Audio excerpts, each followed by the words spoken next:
사랑하는 이웃 미니스트리 슬레이브 지체 여러분, 주 안에서 함께 만나서 그리스도의 노예로 살아갈 수 있음에 쓰임 받을 수 있음에 감사할 따름입니다.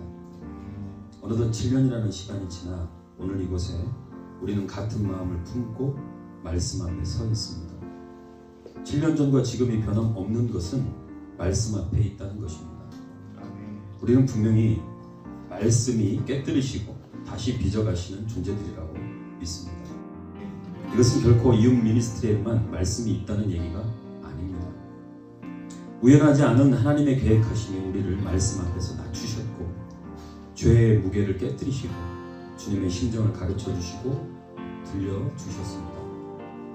우리 이웃 미니스트리에는 다른 사역 단체와는 달리 특별히 부어주시는 주님의 심정이 있습니다.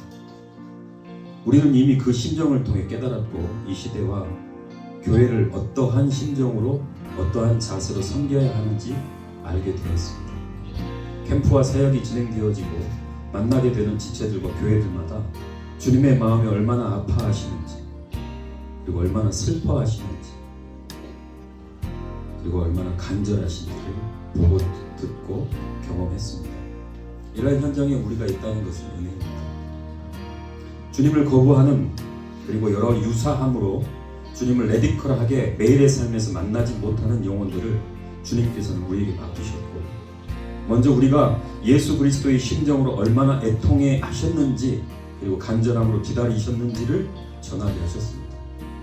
말씀이 있는 현장에서 주님의 애도하시는 마음을 듣고 보게 되었습니다.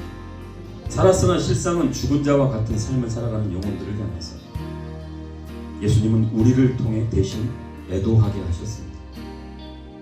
신앙이 삶을 뛰어넘지 못하고 여전히 세상과 버타는 이들을 향해 주님의 심정으로 부르짖게 하셨습니다.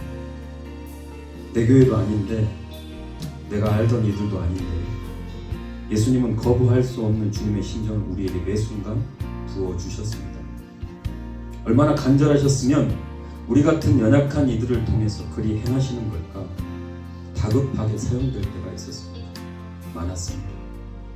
주님은 이웃 미니스트리를 쓰실 때마다, 슬레이브들을 통해서 일하실 때마다 기대하지 않았던 부분들을 느끼게 해주셨고, 우리의 생각과 달리 주님은 매번 그렇게 우리를 쓰셨습니다. 배려하지 않으시고 급하게 강하게 성령의 도구로, 때로는 불처럼 바람처럼 우리 슬레이브들을 급하게 마가 다락방에 몰아넣으셔서 맡겨주신 영혼들을 향해 달려들어서 울부짖게 하셨습니다. 애통하게 하셨습니다. 내 죄도 아니고 나의 교회도 아니고 내 형제도 자매도 아닌데 말입니다. 그렇게 7년의 시간이 지나는 동안 우리에게 더욱 확고해진 것이 있습니다. 그것은 바로 예수님께서 우리를 먼저 애통해 하신다는 것입니다. 슬레이브로 살아가는 우리의 삶의 모습을 애통해 하십니다. 성경에서 애통은 애도함을 뜻합니다. 영어 성경에 보니까 MOURN, 모urn이라고 표현하고 있습니다. 성경 주석가인 윌리엄 바클레이는 여기서 사용된 애통의 헬라어 단어는 애통이라는 뜻의 헬라어 단어 중 가장 강한 단어라고 주석하고 있습니다. 나도 애도함에 포함되는 여전히 해결되지 못한 미제 인생이지만, 내가 이곳에서 예수님의 애통함의 심정으로 간절하게 부르짖고 애통해 할 때 우리에게 이것이 복임을 깨달아야 합니다.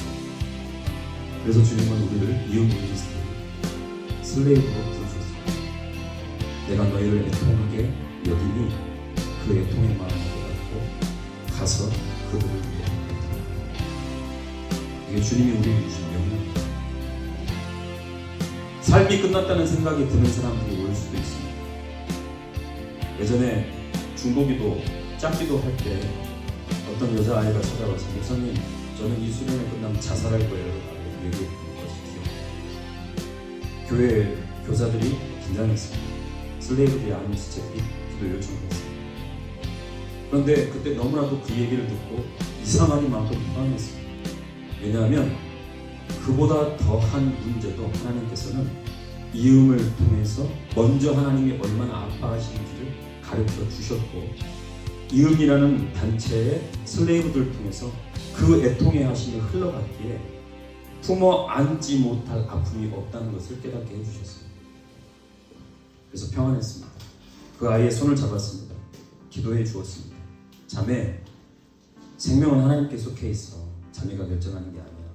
끝까지 부탁이 있어. 이 집회 기간 동안 주님을 찾고 기다려봐. 그러면 답이 올 거야. 그 아이가 일어서서 하나님 앞에 통회하며 이전에 볼 수 없었던 눈물로 자복하며 예수 그리스도 안에서 새 생명을 얻는 모습을 보게 되었습니다.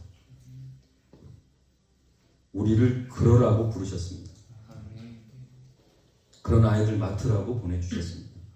그런 교회들 맡아서 주님이 우리의 삶을 먼저 애통해 하셨으니까 그 애통해 하심이 얼마나 깊고 높고 넓은지를 경험한 너희가 그들을 위해서 애통하라고 부르셨습니다.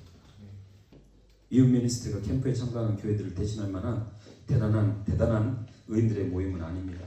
여전히 내 삶의 주변에 가득 채운 죄의 결과들에 힘들어하는 사람들입니다. 그러나 주님은 우리를 들어서 주님의 마음의 애통함을 드러내기를 원하십니다.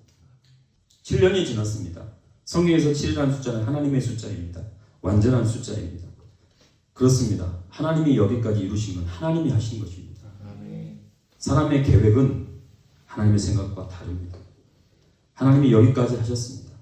하나님의 뜻에 어긋나서 교회로서의 역할을 감당하지 못하는 교회를 향해 우리가 주님의 심정으로 애통해야 할 필요가 있기 때문에 이 단체는 아직 끝나지 않았습니다. 여기까지 이어주셨습니다. 하늘에서 땅을 향하여 이어주셨습니다. 사람과 사람을 향하여 이어주셨습니다. 슬레이브 강령 4권에 보면 애통함이 표현되어 있습니다. 그 애통함은 나를 애통해 하신 주님의 마음으로 간절함을 입어 그들을 향하여 가는 것입니다. 우리가 울부짖으며 통회하며 애통하며 간절함으로 그 자리에서 그리하라고 부르심의 자리에 서 있는 것이 우리에게 주시는 복입니다.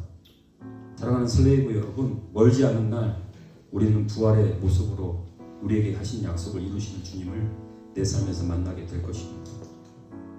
여기에는 젊은 사람들이 많이 있습니다. 언제까지 하나님이 여러분들의 젊음을 사용하실지 알 수 없습니다. 그러나 여러분, 사용하시는 그 모든 순간에 여러분들은 그리스도의 노예로 살았음에 복입니다. 애통의 자리에서 먼저 애통해 주신 주님의 심정을 가지고 그들을 만나 그들과 함께 십자가를 건너 소망의 부활의 소망을 품고 기도할 수 있게 해주신 것이 복입니다. 이곳이 아니었다면 느낄 수 없고 경험할 수 없었던 복입니다. 주님의 애통함이 기쁨이 되는 것을 보게 될 것입니다. 잘 견디십시오. 주 안에서 잘 견디십시오. 우리에게 들려주시는 말씀이 애통을 건너 어찌 기쁨이 되는지 꼭 보십시오. 그곳이 어디든지 어떤 사람이든지 상관없이 주님이 우리에게 그리 하신 것처럼 우리는 여전히 주님의 애통하심을 담아 간절히 영혼을 향해 달려가야 할 슬레이브들입니다. 그것이 바로 이음 슬레이브로 살게 하시는 주님의 부르심입니다. 같이 선포하시겠습니다. 어쩌면 내 마음대로, 내 뜻대로, 내 경험대로, 내 결정으로 살 수 없다 할지라도 주님의 노예이기에 그리스도의 노예로 자처하였기에 약속하였기에 기도하였기에 견디고 버티겠습니다.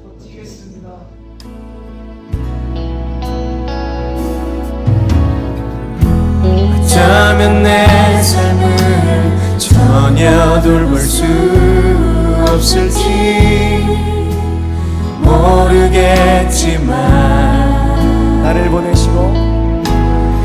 나를 보내시고 무너진